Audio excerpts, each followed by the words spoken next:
Well, hello everybody, and welcome back down to the shop. Glad you could stop by and see me today and sit around and talk some fishing. I tell you what, this weather's kind of starting to break.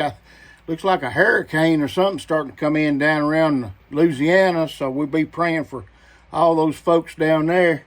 But today, what we're going to talk about is the fall transition. Man, fall, it's been a hot summer. At least it has been around here at Tennessee. But the fish are going to fix and start making that fall transition where they're chasing bait, looking to start fattening up for the winter. And if you're not ahead of them right now, you're going to be behind. So we have to look at different situations. I'll go through a few of my favorite lures in the fall, and that's what our video is going to be about. I basically have about 3 different lures that I like to throw in the fall of the year. Now, of course, fall means the water temperature is falling, the shad that were spawned back in the spring are schooling up, and the fish are gorging themselves on those shad. They're coming up out of the deep parts. They'll go to your points of your bluffs or creek channel points before they start heading back in the coves and the creeks. And once that starts, they're going to go as far back in there as they can go. So if you can look for any kind of a creek that might be running in with some fresh water, you want to follow them right on back in there, and that's where they're going to be for the fall. Now, most of the summertime I've thrown a jig, and I kind of want to get away from a jig come the fall, because not that it's not a good lure, but they're concentrating more on that protein in those shad and the fat content in those shad to store up for the fall and the winter. Because it's not going to be long. I mean, right now you're halfway through September. A lot of places by another month and a half, I've seen it being really cold and actually snow here in Tennessee in October and Halloween. So the fall comes on fast, and these fish are just gorging themselves on those shad. So let's go through a few of my favorite lures. I have 3 different kinds, and they're all going to be shad imitator lures, because you're going to look on your depth finder. You're going to see plenty of shad that's around, balled up, and you'll actually see those fish schooling up and going through those shad. What happens is those shad will be balled up, and the bass will actually sit down under them with the shad up here, and they'll just follow them around wherever they might go in these coves. And whenever they take a liking to eat, they'll just run up through those big shad balls. And a lot of times you can follow them around, throwing the lures in those shad, but throw it behind them. Make sure you come down under them, and those bass will be sitting down under those shad balls. Depending on the situation, these are the 3 that I like to throw most of the time in the fall. The very first one is going to be a shad imitator for sure.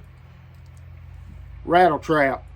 That one right, rattle trap, anything like that, imitating those shad. We try to get basically the same size as the shad are, but that one right there is pretty darn close to the size. Now, I like to throw that in the Tennessee River, throw them in the lakes around here, up in the coves and wherever those shad balls might be. But that's going to be one that I've definitely got tied on. Let me get it up here where you can see it. That's one that I'm definitely going to have tied on in the fall of the year, going after those bass, because it's a big time shad imitator for sure. Of course, another one in the rattle trap that I like to throw is a little bit bigger one, but this one here gives off a lot more flash. You can see that flash, and if you'll notice, a lot of times those shad, you'll see them flicker, and that right there will give off some good color. Right here's one that I like to throw in the Tennessee River that I've had a ton of success with. Another rattle trap, but it's that orange, yellow, gold, and it throws off that flash, and I've had a lot of success with that one there. So that's just 3 of my favorite rattle traps, and I'm gonna have a rattle trap throw tied on every time I go out come the fall of the year. My next thing that I like to throw is going to be the good old underspin. Underspin will catch you more fish in the fall of the year than just about anything that you're gonna throw. Now, sometimes I'll throw a pearl boot tail on that, rig it up on that underspin.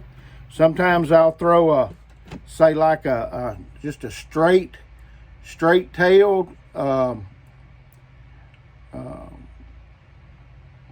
castaic, and that'll be on there. I like the castaic shad. Sometimes I'll throw a Berkeley, that'll be on that right there. A boot tail, another shad imitator. But the underspin is going to be on one of my rods just about all the time in there. Another thing's a boot tail that's got some sparkle to it.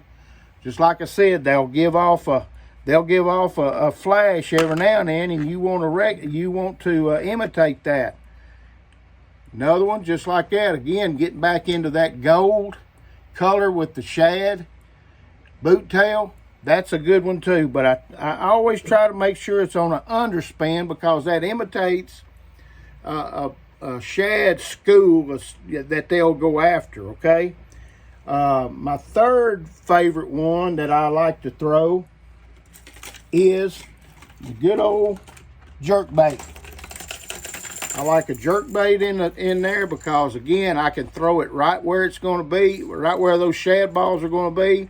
I can work this down, I can pause it, and they'll come after that. Now, of course, it's got to be looking like, it needs to look like the shad that you're after, okay? That's another really good one. Anything flashy, like I say, anything that covers any kind of flash. You get this loose here. Another one right there. It's got that flash to it, especially in the sun, and you can see that. You can see that kind of the reflection of it right there in that light. But they like that one right there, especially also. Don't be afraid to throw that jerkbait in the sun too. Most of the time, you want to throw a jerkbait if it's cloudy or whatever, but don't be afraid to whenever that sun's shining, because that flash will produce a strike for you. Now, don't forget, we like to throw spinner baits also during the fall, going into the winter when they're chasing those baits. Your crankbaits, your square bills, anything that's going to look like a shad is what you're going to want to throw. I love to get on these shad balls. I've been in some places where just be in the same cove all day. Just go right around chasing the shad balls, catch 40, 50 bass. So it can be done. But start looking this time of year. You're going to start looking at right there as you're going into your creeks, and just follow that creek channel. And when you get to them, that's where they're going to be. Stay with them. Later on in the fall, after the water really turns cold, they're going to come back in those same places. They're going to follow those same places that they went in, and you can catch them again because you already know the path that they went on. So that's just a few of my favorite lures in the fall. I hope y'all enjoyed that, and hope to see you out on the water. Thanks for coming by the shop and stopping for a minute and us talking a little fishing. And y'all subscribe to the channel and like the video. I appreciate it. And we'll get back to doing more videos so appreciate it, and y'all have a good one.